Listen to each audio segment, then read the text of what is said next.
दोस्तों, जाने अनजाने में हम कुछ ऐसी गलतियां कर देते हैं जिनका पछतावा हमें बाद में होता है, और जब हमें उस गलती का एहसास होता है तो बहुत देर हो चुकी होती है। तब तक हम बर्बाद हो चुके होते हैं। तो चलिए हम आज कहानी के माध्यम से जानते हैं कि इंसान की बर्बादी के मुख्य कारण क्या हैं जो इंसान को बर्बाद कर देती है। कैसे हम अपने जीवन को सुखमय बना सकते हैं। इसके साथ ही चैनल को सब्सक्राइब जरूर कर दें ताकि हम आपको ऐसी कहानी लाते रहें। बहुत समय पहले की बात है। एक नगर में एक धनी सेठ रहता था। उस सेठ के पास सभी प्रकार की सुख सुविधाएं थी, लेकिन उसको कोई संतान नहीं थी। संतान के दुख में वह हमेशा चिंतित रहता था। फिर एक दिन उसे पता चलता है कि उसकी पत्नी गर्भवती है। फिर उसने अपनी पत्नी का खूब ख्याल रखा। कुछ समय बाद उसके घर पर एक पुत्र का जन्म हुआ। सेठ पुत्र के जन्म पर बहुत प्रसन्न था। उसने पूरे नगर में मिठाई खिलाई और उसके लालन पालन में कोई कमी नहीं छोड़ी। देखते ही देखते उसका पुत्र बड़ा हो गया। फिर सेठ ने उस पुत्र को गुरुकुल भेजने का निर्णय किया ताकि वो पढ़ लिख कर एक विद्वान आदमी बन सके। अभी उसके पुत्र की उम्र ज्यादा नहीं हुई थी, लेकिन उसने छोटी सी उम्र में अपने बेटे को शिक्षा ग्रहण करने के लिए गुरुकुल भेज दिया था। गुरुकुल में वह बालक अच्छे से शिक्षा ग्रहण करता, अपने गुरु की सभी आज्ञा का पालन करता। ऐसे में वह बालक धीरे धीरे वहां का सबसे होनहार विद्यार्थी बन गया। गुरुकुल में उस बालक ने सारे वेद पुराण और शास्त्रों का अध्ययन किया और बहुत बड़ा विद्वान बन गया, ज्ञान अर्जित कर लिया। लेकिन वो कहते हैं ना कि समय कब बदल जाए, किसी को भी पता नहीं। ऐसे ही एक दिन किसी प्राकृतिक आपदा की वजह से उसके माता पिता की मृत्यु हो गई, और जब उसके माता पिता की मृत्यु हुई तब तक उस बालक की शिक्षा पूर्ण नहीं हुई थी। और जब उस बालक ने इस खबर को सुना कि उसके माता पिता अब इस दुनिया में नहीं रहे और उनका सब कुछ बर्बाद हो चुका है, तो उस बालक का इस सांसारिक मोह माया से मन उठ गया।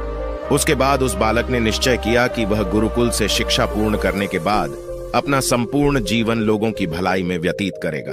और फिर जब उस बालक की शिक्षा पूर्ण हो गई तो उसके बाद वह बालक सन्यासी बन गया और वह सांसारिक वस्तुओं से दूर हिमालय के जंगलों में चला गया। जंगल में जाकर उसने वहां लंबे समय तक तपस्या पूर्ण करने के बाद उस सन्यासी ने लोगों को शिक्षा देना आराम कर दिया। समय के साथ साथ उस सन्यासी की चर्चा चारों तरफ होने लगी और दूर दूर से लोग उसके पास शिक्षा ग्रहण करने के लिए आने लगे, और बहुत से लोग उनके पास अपनी समस्याओं का समाधान खोजने के लिए भी आने लगे। सन्यासी सभी लोगों की समस्याएं बड़ी आसानी से सुलझा देता, जिस वजह से वह पूरे राज्य में मशहूर हो गया था। लेकिन जिस नगर में वो रहता था उस नगर का राजा एक क्रूर राजा था। जब राजा को उस सन्यासी के बारे में पता चला तो उसने उस सन्यासी से मिलने का निश्चय किया।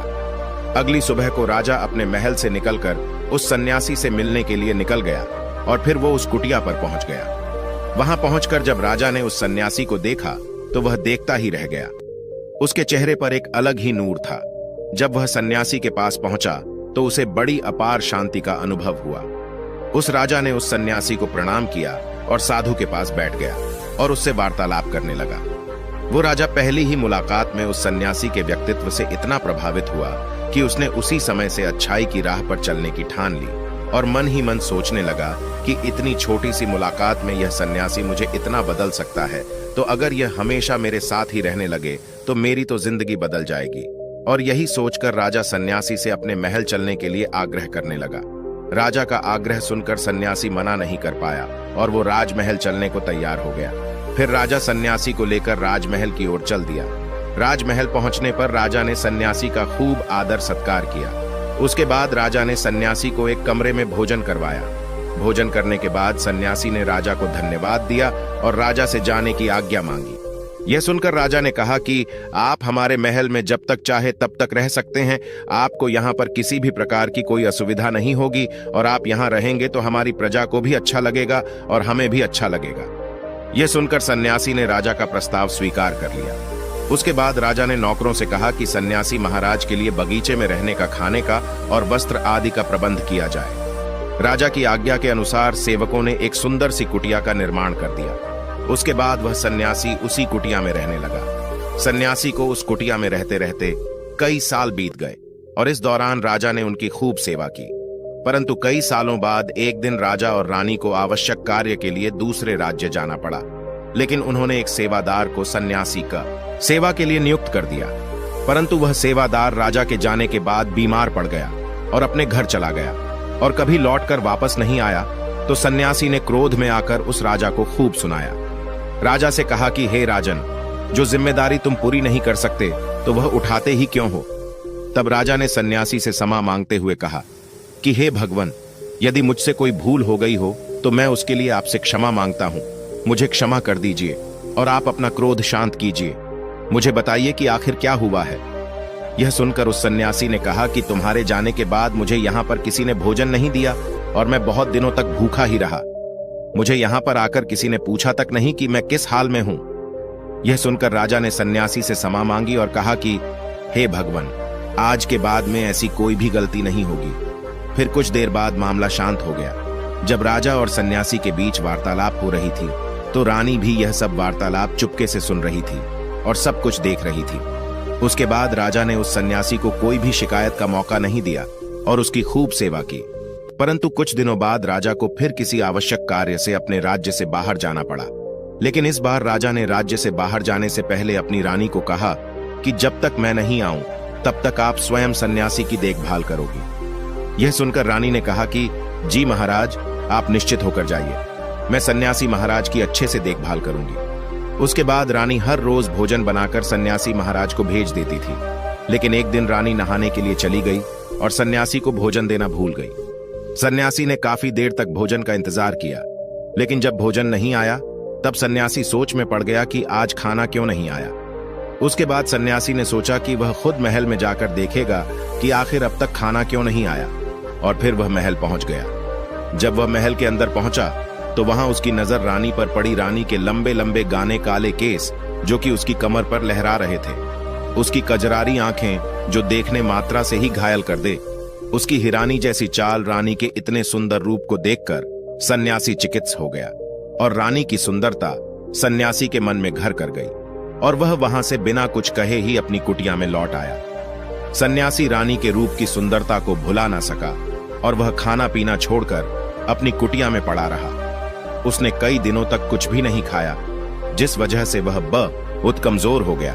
फिर कुछ समय बाद राजा वापस लौटे और जब उस सन्यासी की हालत का पता चला तो वह सीधे सन्यासी के पास पहुंच गया और बोले कि हे भगवान, क्या बात है, आपको क्या हो गया और आप इतने कमजोर कैसे हो गए?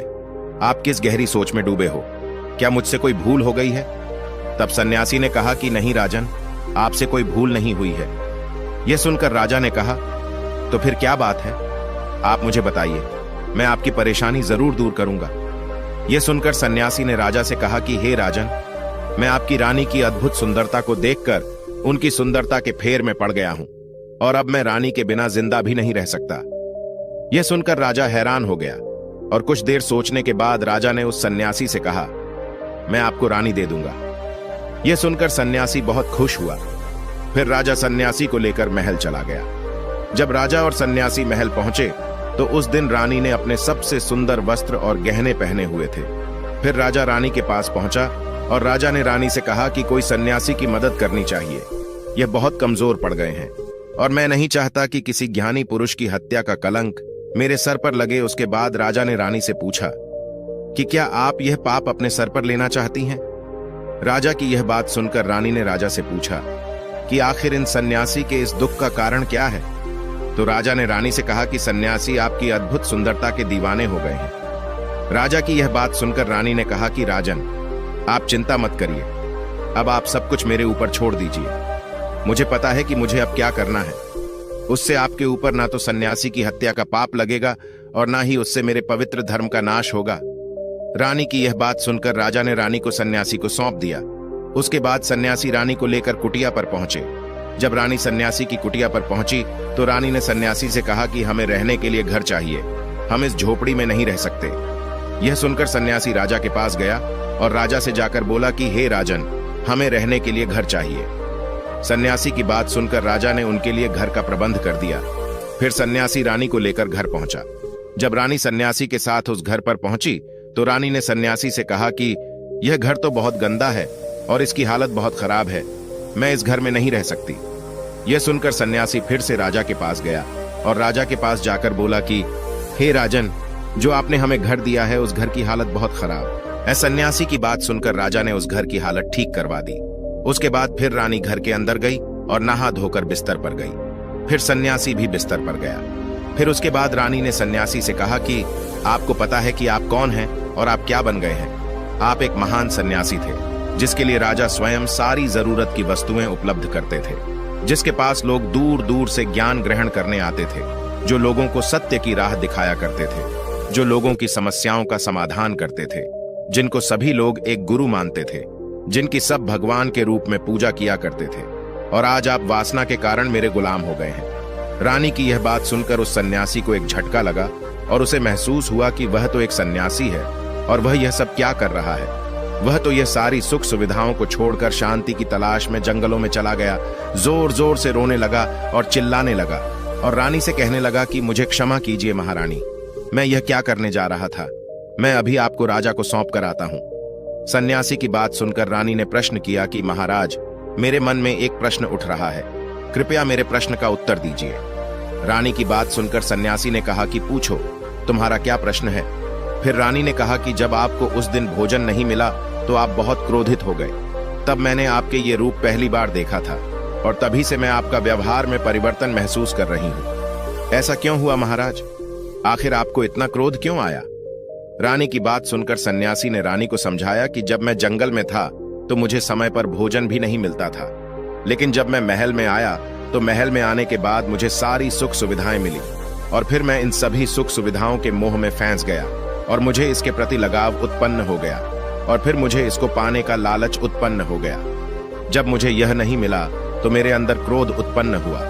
फिर सन्यासी ने कहा, सच तो यह है कि अगर इच्छा पूरी नहीं हो तो क्रोध उत्पन्न होता है और अगर इच्छा पूरी हो जाए तो लालच पड़ जाता है। फिर सन्यासी ने रानी से कहा, यह इच्छा की पूर्ति ही मुझे वासना के द्वार तक लेकर आई है और मैं आपके प्रति आकर्षित हो गया। इसके बाद वो सन्यासी रानी को लेकर राजा के पास गया और बोला कि राजन, मुझे क्षमा कर दीजिए, मुझे अपनी गलती का एहसास हो गया है। यह लो आपकी रानी, मुझे यह सब नहीं चाहिए।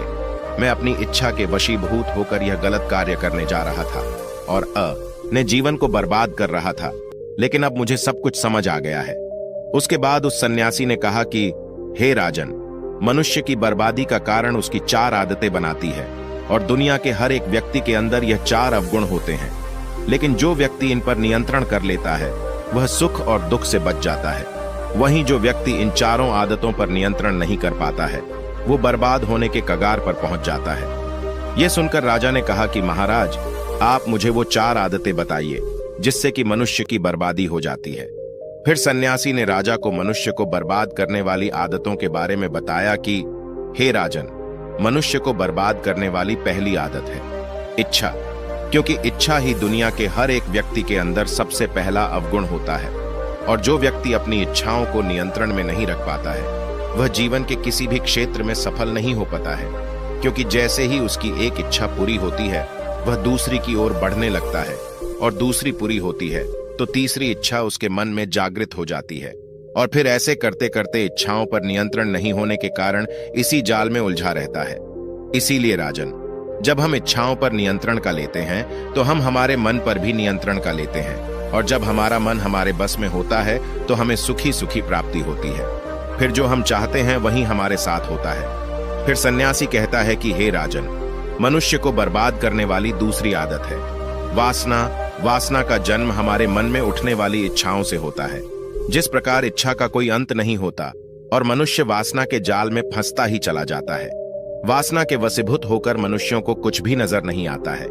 आज तक जितनी भी लड़ाइयां हुई हैं, उनका सबसे बड़ा कारण स्त्री को पाने की इच्छा ही रही है। स्त्री के प्रेम में वशीभूत होकर राजा महाराजाओं ने आज से पहले बहुत सारे युद्ध किए हैं। रावण संसार का सबसे बुद्धिमान व्यक्ति था, लेकिन उसने भी लालच के चक्कर में माता सीता की सुंदरता को देखकर मोहित हो गया और फिर अपना सब कुछ बर्बाद कर लिया। उसकी मृत्यु का कारण एक स्त्री ही बनी थी। कई राजा महाराजा तो युद्ध में इसलिए हार गए क्योंकि वो लोग स्त्रियों से रासलीला रचने में ही रह गए। ईश्वर ने तो स्त्री की उत्पत्ति इस संसार को बढ़ाने के लिए ही की है, लेकिन आजकल लोगों ने इसे अपनी वासना का शिकार बना लिया है, अपने मनोरंजन का साधन समझने लगे हैं और जब उन्हें अपना यह मनोरंजन नहीं मिलता तो वो पागल हो जाते हैं और ना जाने क्या क्या कर बैठते हैं। इसीलिए हे राजन, जितना हो सके उतना वासना से दूर रहना चाहिए। फिर सन्यासी कहता है, हे राजन, मनुष्यों को बर्बाद करने वाली तीसरी आदत है क्रोध। क्योंकि जब मनुष्य की वासना की पूर्ति नहीं होती है तो उसके अंदर क्रोध उत्पन्न हो जाता है, और जब व्यक्ति को क्रोध आता है तो उस पर उसका नियंत्रण नहीं होता है, और फिर वो क्रोध में आकर कई गलत निर्णय ले लेता है। वो दूसरों को भला बुरा कहता है, गालियां निकाल देता है, और जब उनका क्रोध शांत होता है तो उन्हें अपनी गलती का एहसास हो जाता है। लेकिन तब तक तो सब कुछ बर्बाद हो चुका होता है। क्रोध के कारण मनुष्य के कई बने बनाए काम भी बिगड़ जाते हैं। जब मनुष्य के भीतर क्रोध उत्पन्न होता है तो वो अंदर से बहुत कमजोर हो जाता है, और एक कमजोर मनुष्य कुछ भी नहीं कर सकता है। उसे कभी भी सफलता हासिल नहीं हो सकती। क्रोध हमारे भीतर तनाव को उत्पन्न करता है, और अगर एक बार हम तनाव में चले गए तो हमारा पूरा जीवन बर्बाद हो जाता है। फिर सन्यासी कहता है कि हे राजन, मनुष्य को बर्बाद करने वाली चौथी आदत है लालच। हे राजन, लालच का फल सदैव बुरा होता है। लालच में पड़कर हम बहुत से लोगों का बुरा कर देते हैं। हर मनुष्य के जीवन में कभी ना कभी ऐसे अगर अवश्य आते हैं जब वह लालच कर बैठता है, और अधिक पाने की लालसा में वह कुछ ऐसा कर बैठता है जिससे जो उसके पास था वह उसे भी गवा देता है। क्योंकि जैसे ही व्यक्ति की एक इच्छा पूरी होती है उसका लालच बढ़ जाता है, और उसके मन में और कई लालच जन्म लेने लगते हैं। जो व्यक्ति लालच करता है वह कामयाबी से कोसों दूर रहता है, क्योंकि एक ना एक दिन लालच का दुश्मन सामने आता ही है। अगर हम समय रहते ही लालच को त्याग दें और उसकी फेर में ना पड़े तो हम एक सफल व्यक्ति अवश्य बन सकते हैं। फिर अंत में सन्यासी राजा से कहता है कि हे राजन, अगर मनुष्य चारों आदतों को छोड़ देता है तो उसे जीवन में सफल होने से कोई नहीं रोक सकता। जो इन आदतों को नहीं छोड़ता है तो उस इंसान को जीवन में बर्बाद होने से कोई रोक सकता। मैं एक सन्यासी होकर इसके फेर में पड़ गया था, तो सामान्य मनुष्य तो इससे बच नहीं सकता। इसीलिए हे राजन, मनुष्यों को इन 4 आदतों से हमेशा बचाना चाहिए। दोस्तों, वीडियो से थोड़ा कुछ भी सीखने को मिला होगा। इस वीडियो को ज्यादातर लोगों भेजें।